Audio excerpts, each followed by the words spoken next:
All right, so this is chapter 10 continuing, beginning at slide 100. And now we're going to talk about where does the energy come from for muscle contraction. So most muscles require ATP, adenosine triphosphate, the only energy source that can be used for muscle contraction. Now we have varying ways of getting ATP, but it's the only source. Now some of you are thinking that's the only energy source in the cell at all, but you'd be wrong. There are other things like GTP that can be used, but not for muscles, okay? Contracting muscles need a lot of ATP, and the muscles themselves can only store enough ATP to start a contraction, but they cannot sustain a contraction. So as soon as we start a contraction, we are out of ATP. We need to immediately begin generating more ATP to keep it going.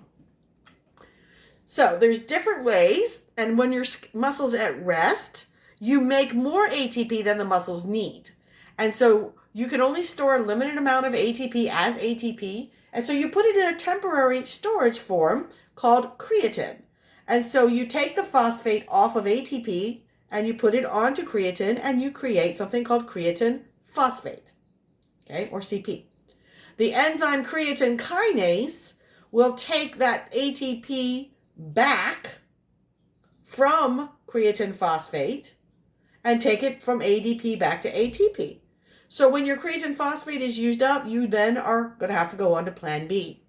By the way, this usually only allows like 20 seconds of enough energy for contraction. So it's not a rich source of energy. So we make more ATP either by using creatine phosphate and creatine kinase to directly phosphorylate ADP. We make it through anaerobic metabolism, which is also called glycolysis. Anaerobic means it doesn't require oxygen. And we make it through aerobic metabolism, which includes the citric acid cycle and electron transport chain. Don't start having a heart attack. We're not going to ask you a lot of questions about the Krebs cycle or citric acid cycle, electron transport, and glycolysis in this chapter. When you get to Anatomy 2, we have a whole metabolism chapter that we will look at it. This is just kind of an introduction, okay? Really, really general. So we just talked about creatine kinase turning ADP back into ATP from creatine phosphate. So that one is past, okay? So now let's look at the anaerobic process. Glycolysis happens out in the cytoplasm, in the cytosol. And it takes a glucose and breaks it down into 2 pyruvate molecules. And so it costs us 2 ATP, but we get 4 ATP. So we end up with a net gain of only 2 ATP for each glucose molecule that we use glycolysis on. Now, this will work in a pinch, but this is not a great source of ATP. But again, this is the one that doesn't require oxygen and happens just in the cytoplasm with a few enzymes. So we can use this to keep the cell going, but most of the time, the cell wants to use this last one, aerobic metabolism. This is a much longer, much more complicated process that requires oxygen, but it generates way more ATP than glycolysis or direct phosphorylation does. We're going to be breaking down fatty acids most of the time in aerobic metabolism. So, skeletal muscles at rest will metabolize fatty acids, and they will store glycogen and they will store creatine phosphate. Okay, so when you're not contracting your muscles, you're getting things ready. When you first begin moderate activity, you generate ATP by having aerobic breakdown of glucose. But at peak activity, you cannot get enough oxygen in through breathing to your muscles to continue aerobic metabolism. So your body will shift over and just rely on glycolysis. Now, this is, again, not as efficient. And another problem is when you're going through glycolysis, then you end up with a backup of this material called lactate. Lactate or lactic acid produces a burning sensation in your muscles, which makes you stop contracting them. So if you've ever gone running and everything started to hurt, that's what's happening. Because normally we would use glycolysis in the early stages and break things down to pyruvate, and then pyruvate would go into the mitochondria for the citric acid cycle. But if we don't have enough oxygen for the citric acid cycle, then we're going to have to deal with that pyruvate by converting it to lactate. This is a type of fermentation. This is not a fun fermentation, though. See, other organisms are able to take it and take it to ethanol. Could you imagine that? The more you exercise, the drunker you got. I think there'd be a lot more fitness buffs in the world. Maybe even me. I don't know. But we don't have that lovely thing. Instead, what happens to us is the more we exercise, if we can't keep our breathing rate up, then the worse and worse and worse our muscles feel. Okay, so these are a couple of graphics that kind of summarize. During rest, we're relying on fatty acids being brought into the mitochondria with oxygen to produce the maximum amount of ATP. You also produce CO2 in this process. We'll also take some glucose and we're trying to store it as glycogen. And we'll take the phosphate off of ATP and we'll put it on creatine to make creatine phosphate. So these are our 3 at-rest storage forms right here. When you start moderate activity or start exercising, you continue to keep up your breathing rate so that you can continue to break down fatty acids. You might start taking some glycogen and go backwards to glucose, to pyruvate, and then use that in the aerobic metabolism. Okay, and then if you get to peak activity, breathing can't keep up and everything is going through just glycolysis and you're creating lots of lactate and acid hydrogen molecules that are going to cause your muscles to burn. So after you stop exercising because your muscles hurt, well, there's a certain amount of time required for your muscles to return to normal. All that lactic acid has to be dealt with. And so we take it and we put it through something called the Coricycle in the liver. And the liver takes it backwards from lactic acid back to pyruvate, and then pyruvate backwards to glucose, and then glucose gets built back into glycogen. So we don't waste it, but this takes a little while. And this is that time of soreness in your muscles for the day after you exercise. Now, we also have to replace all the oxygen that we were missing. This is called the oxygen debt. Your book also says it's called the excess post-exercise oxygen consumption. Nobody calls it this. I don't know where this book got this name from. I just left the slide in just to reference oxygen debt. So that means that after you're done exercising, you actually need more oxygen for a longer period of time. What's the captain obvious on this? After you stop running or exercising, you still breathe heavy for a few minutes. Also, when you're going to be metabolizing all of this energy, you create a great amount of heat. 85% of the heat that you use to keep your body at normal temperature comes from your skeletal muscles. Okay, so this is a byproduct of all these chemical reactions that are going on during exercise. We also have hormones that are going to affect our muscle metabolism. Growth hormone, testosterone, thyroid hormones, and epinephrine all tend to upregulate or make your metabolism go faster. Okay, if you're getting ready to grow, you need more stuff, more energy, more muscle. You're going to tune up your metabolism. Testosterone, especially male and female have testosterone, but especially males when they enter puberty and begin making testosterone, the metabolisms go through the roof. This is when they eat you out of house and home. Okay, epinephrine is our panic, adrenaline type hormone, and thyroid hormones control general metabolism. Okay, some more muscle stuff. Performance. The force that you can get from a muscle is the maximum tension. And then the endurance is how long can you maintain an activity. Force and endurance depend on the type of muscle fibers being used and your physical conditioning. So there are 3 types of skeletal muscle fibers: fast fibers, slow fibers, and intermediate fibers. Fast fibers can contract very quickly, are very big in diameter, have a lot of glycogen, but very few mitochondria. So since mitochondria are used for aerobic metabolism, we're not going to be doing a whole lot of aerobic metabolism in these muscles. That means we can get a strong contraction, but they get tired, fatigued, they run out of ATP very quickly. So you can do short bursts of activities at a high level, but then you have to rest. That's what fast fibers are for.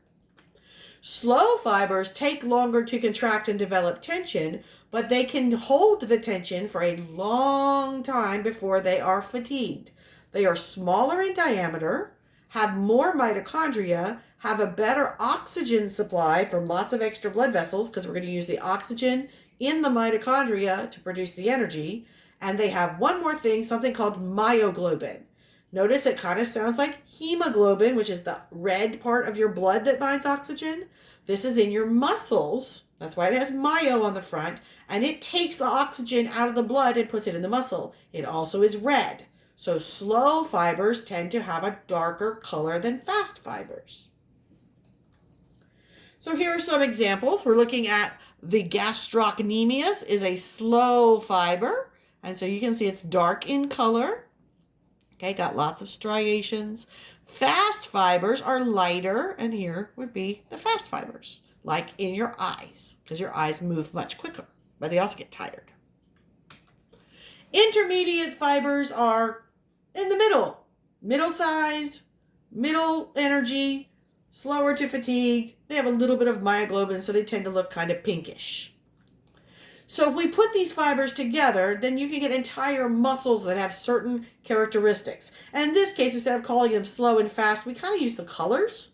So we have white muscles and we have red muscles. Now, most humans are going to have a mix of white and red, so our muscles are almost all pink. But let's put this in something that's a little clearer. Let's talk about foods we eat. Let's talk about chicken. Chicken breast versus chicken legs, or chicken breast versus duck breast. Okay, so I recently started raising chickens, and I know that my chickens that I have, they have chicken breasts that are going to be mostly fast fibers, which are made of white muscles, which means they can get startled or they can fly and flutter their wings just high enough to get them up on the roost, but they are not going to be flying across my yard, right? A duck, however, migrates and has to go south for the winter, so they have to fly with the breast muscles for hours on end. So for a chicken, it's okay to have white muscles as breast. That's why we call it white meat. But a duck breast is going to be dark meat. It's going to be red muscles. It has to be slow to fatigue for those long flights. Your textbook also says chickens walk around on their legs, so they need endurance in their legs. So that's why their legs are red muscles, but their breasts attached to their wings are white muscles. Now, when you make a muscle bigger by exercising it, we say that it undergoes hypertrophy. Hypertrophy is muscle growth. Now, you do not get new muscle cells. Instead, you add in more myofibrils inside the muscle, which changes the diameter of the muscle cell. You get more mitochondria and you get better glycogen reserves. So building muscle has to do with creating new myofibrils. And you do this by challenging your muscles so that your body says, oh, I need more myofibrils in these cells. Muscle atrophy is the opposite. It's muscle shrinkage due to non-use. So if you've ever broken a bone and been in a cast, you know that your body says, oh, you're not using this muscle, let's take it away. And you can lose a lot of muscle quickly if you stop using it. Muscle does have a use it or lose it policy. Now, as we get older, skeletal muscle fibers become smaller and they become less elastic. Now, if you are going to a trainer that says that you're building muscle by stressing your muscle and putting a small tear in your muscle, and then when your muscle heals itself at the tear, that's making your muscle stronger, fire your trainer. That is a complete lie. If you remember earlier in my talks, I talked about how whenever you have a hole in your body replaces it with collagen. If you tear your contracting muscle fibers, you would replace them with collagen. Is collagen actin? No. Is collagen myosin? No. Collagen is not muscle. It cannot contract. So if you were actually tearing your muscles every time you worked out hard, you would be you would be causing fibrosis of your muscle, increase in fibrous connective tissue, which would make your muscles be able to move less and less. So please correct this myth out there in the fitness world. You never want to tear your muscles. You want to stress your muscles by pushing them to carry more weights or have more endurance, but they never tear. That is a lie. Because if you have fibrosis, then your tolerance for exercise decreases and your ability to recover is also going to decrease. Now, I mentioned the word fatigue a couple of times. Fatigue in the anatomy world, it's actually a physiological process. Okay, you've run out of ATP, the damage happens to the membranes of the cells, you get acid buildup from lactic acid, and then you get low blood pH and pain, and done. Now, most of you will never actually experience this kind of fatigue. The most common fatigue that we experience is psychological fatigue. That's in our heads. So you're exercising and that lactic acid starts to build up and your brain says, this hurts, let's stop. I'm tired. Okay? That's psychological fatigue. This type of fatigue, actual physiological muscle fatigue, is what you see for people who are running a marathon and end up lying in the fetal position in the middle of the road because they cannot move their muscles anymore. Very few of us are actually going to ever experience physiological fatigue. Most of us are going to experience psychological fatigue. So if you want to improve your ability and your muscular performance, you need to work on, well, what's my activity going to be? You can improve your anaerobic endurance, which would make your body deposit more white fast fibers and build up bigger muscles. So to do this, you want to do frequent, brief, intensive workouts. Or you can go the other way and you can work on your endurance that is aerobic, which means you're going to want your muscles to put in more red, slow fibers. You will not have hypertrophy. Your muscles will not get bigger. And you want to do this with low levels of activity for long periods of time.